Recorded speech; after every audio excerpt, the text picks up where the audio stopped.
book birthday to not quite out. I am halfway through my rereading of this book, which was my favourite read of 2021.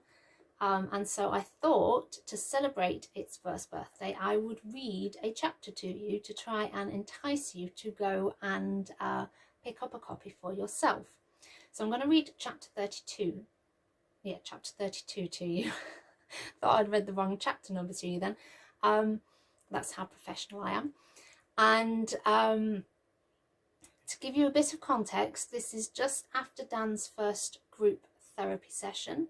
He's called Will up, concerned about whether his ex, Matthew, might find out about his friendship with Will, and that might put Will at risk. And Will is concerned about Dan, as he always is, and so Will has gone round to Dan's flat to see him, and that's where we pick up this chapter. As always, Dan's there when I step onto the pavement. He's smoking, leaning against the wall, and doesn't even try to hide the cigarette. He just gives me a slightly guilty grin and steps forward. "Thank you for coming." I roll my eyes and stare at the cigarette, trying to make a point. "What?" "You were meant to let me know if you were coming outside." I glance around us, standing as close to him as I can. "Something might have happened to you." He raises an eyebrow. "Like what?" "I don't know." I cross my arms. "Something." "Nothing happened." He breathes deeply on his cigarette and closes his eyes, face turned away from me. "I'm okay." "Sure." "I am." He blinks to look at me, hitting me with those blues. "I just worry about you." I snort, nowhere near as much as I worry about you. Good heavens, he winks at me. I'm stunned, stomach in knots, and watch him walk away from me to scrape the cigarette in a bin. God, I wish he wouldn't smoke. He comes back and puts his hand on my arm, holding us close together to steer me to the door. I will probably be out again soon. That's fine. Hey, I've largely recovered from that wink, and now the door's shut between us and the world, I pull him into my arms. It feels overdue. His hands find my waist, and I relax a little bit more. I'll always come over, just ask. He breathes deeply, the exhale licking my skin. Thank you. And you're allowed to worry. I slip away very slowly. It's as fast as I can bear. I brought my laptop. He laughs, takes my hand and leads me up the stairs. It feels so normal to hold his hand now. What would I do if one of us got into an actual romantic relationship? I don't think I'd be able to stop coming to spend Sunday nights with him, nor the odd Thursday night, and I don't think I would ever trust anyone to be gentle enough with him. Plus the jealousy would eat me alive. We talk for hours, but it flies past us and feels like moments. He tells me about his appointment, and I can see the stress evaporating from him, lightening his shoulders with each breath. And then he asks me about the report I'm doing for anatomy, and I catch myself pointing to his abdomen, drawing an imaginary map of organs and arteries over his jumper without really thinking about it. Crap. I love hearing you talk about your work, he says when we're sat in one of those long silences. I blink up at him, suddenly aware I'm staring at his thighs with my hand on his waist. Oops. You're so enthusiastic about it. You sort of have to be enthusiastic about medicine if you want to be a doctor. My hand is burning. I want to help people, but it's tough. It is, but you're smart. Thanks. You are. And you care. You care about it, and you care about people. One of my shoulders shrugs, and I sink towards him. I'm very proud to be your friend. Oh, shoot me. I hum and curl up on my half of the settee, pressing my glowing cheek into his arm. It takes the shortest moment for him to wrap his arm around my shoulders, pulling me closer. I'm proud to be your friend too. Friend doesn't feel enough. He makes a disbelieving sound in the back of his throat, and I have to resist kissing whatever skin I can find. It's difficult. My face is against his neck. You're smart. You know 2 languages. That's more than most people here, I bet. And you're strong. You've beaten a heroin addiction, Dan. That's incredible. I expect some sarcastic comment, but he rubs his thumb into my arm. I watch his hand, mine slipping from our conversation in the time it takes for him to reply. I have 5 languages. It turns out that Daniel is clever. I mean it. He speaks Russian, English, French, German and Spanish. And I'm not talking GCSE level.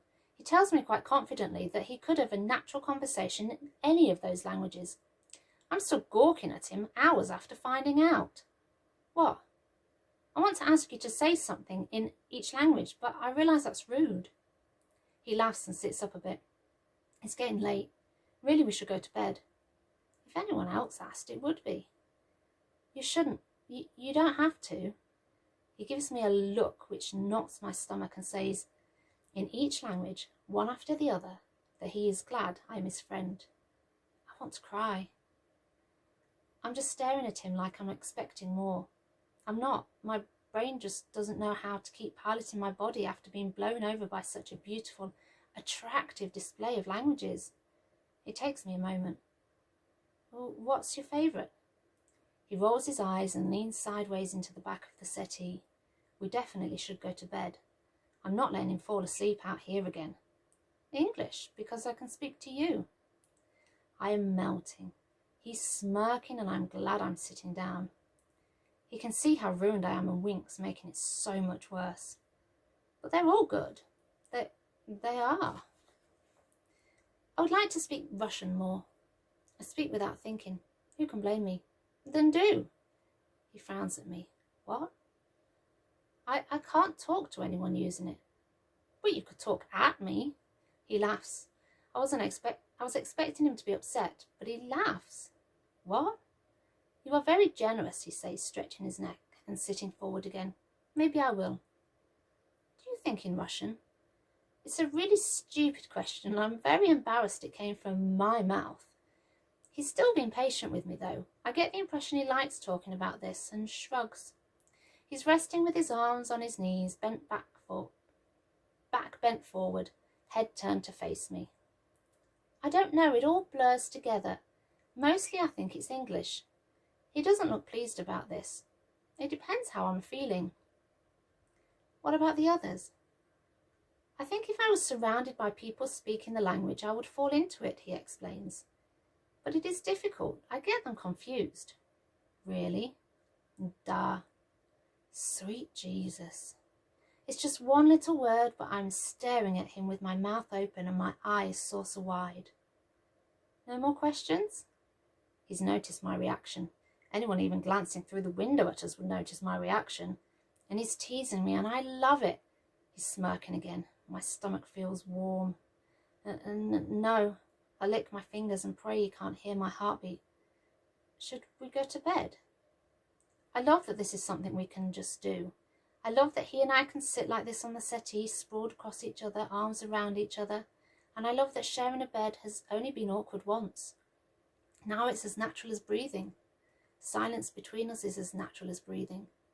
Oh, he says when the lights are all off and we've closed the door between us and the world. I was going to tell you more about Matthew. A lump in my throat threatens to choke me. You don't have to. I watch him through the gloom. He sits down on the edge of the bed, his side, and I catch myself wondering if he preserves my side even when I'm not here. I want to. Maybe not so close to sleeping. Good shout. I shuffle towards him. If I wake you tonight, I am sorry. The meeting was difficult today. As if it's something that didn't go horribly wrong last time, I'm hugging him. I kneel beside him and wrap my arms around his chest, his bare chest, and rest my chin on his shoulder, cheek against neck. He touches my hand. Don't worry about it, I say. Talk to me about it whenever, and I'm prepared for your nightmares now. You won't scare me as much. He huffs a laugh and drops his hand from mine. This is a good thing because we were being far too close and intimate, but I feel myself sigh. We will see. You okay? I'm okay, we should sleep. I slip away from him, suddenly aware of how cold the room is, and tuck myself under my half of the duvet. If you wake up, I pause to yawn. You have to wake me. He doesn't comment for a moment, and I think he's doing that thing again where he ignores me but pretends to not hear. You have to as well, he says, voice muffled by the pillow. He still sleeps on his front. Good night, William.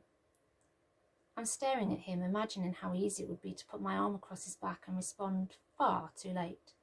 If he notices it, he doesn't say, Good night, Dan.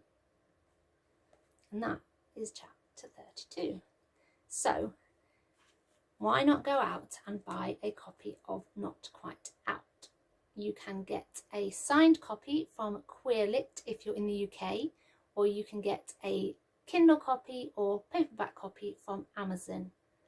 And let me know what you think if you buy it and read it. Bye.